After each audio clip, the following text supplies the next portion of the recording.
Hi అండి, అందరికీ నమస్కారం. అందరూ ఎలా ఉన్నారు? బాగున్నారా? నేను చాలా బాగున్నానండి. మీరందరూ కూడా చాలా బాగుండాలని మనస్ఫూర్తిగా కోరుకుంటున్నాను. సో ఇవాళ వీడియో మనము తెలంగాణలో అతిపెద్ద శ్రీ వెంకటేశ్వర స్వామి దేవాలయం గురించి అయితే తెలుసుకుందామండి. ఇది రీసెంట్గా ఓపెన్ అయిందండి మన భువనగిరి యాదాద్రి జిల్లాలో.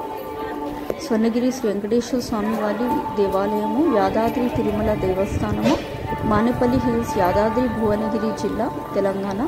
అఖిల భువన జన్మస్థేమ వంగాది లీనుడని భగవత్ రామానుజులే చే కీర్తింపబడిన అఖిలాండ కోటి బ్రహ్మాండ నాయకుడు, కలియుగ ప్రత్యక్ష దైవం తిరుమల శ్రీ వెంకటేశ్వర స్వామివారి నూతన దేవాలయం మనం తెలంగాణ యాదాద్రి భువనగిరి జిల్లా భువనగిరి సమీపంలో నిర్మింపబడినది. ఈ దివా స్వర్ణగిరి యాదాద్రి తిరుమల ఆలయంలో సుమారు 12 అడుగుల ఎత్తైన బృహత్ విగ్రహ రూపంలో శ్రీ వెంకటేశ్వర స్వామివారు కొలువై ఉంటారు. శ్రీవారితో పాటు శ్రీ పద్మావతి దేవి, శ్రీ గోదాదేవి, శ్రీ మదన గోపాలకృష్ణ స్వామి, శ్రీ గరుడాల్వార్, శ్రీ రామానుజాచార్య ఉపాలయాలు నిర్మింపబడ్డాయి. ఈ క్షేత్రము తెలంగాణలోని అతిపెద్ద శ్రీ వెంకటేశ్వర స్వామి వారి ఆలయముగా చెప్పుకోవచ్చు.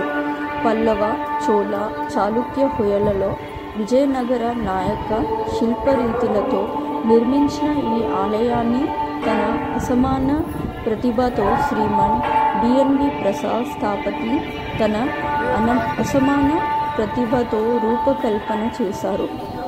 ఈ దేవాలయం మొత్తము 22 ఎకరాల విస్తీర్ణంలో నిర్మించబడింది. స్వర్ణగిరి క్షేత్రానికి ప్రధాన ద్వారంగా స్వాగత తోరణం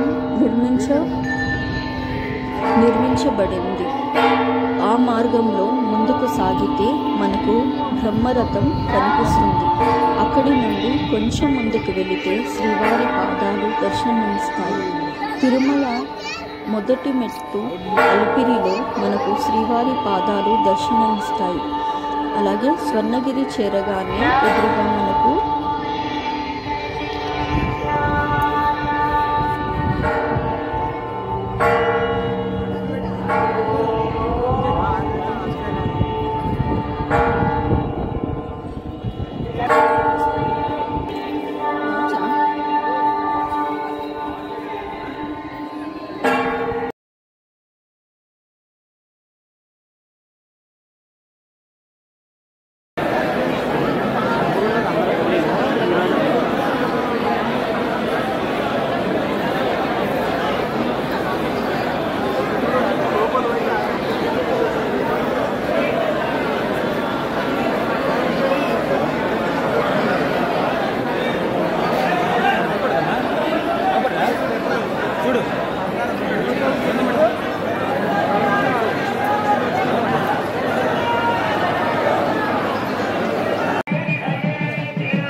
శ్రీమన్నారాయణ.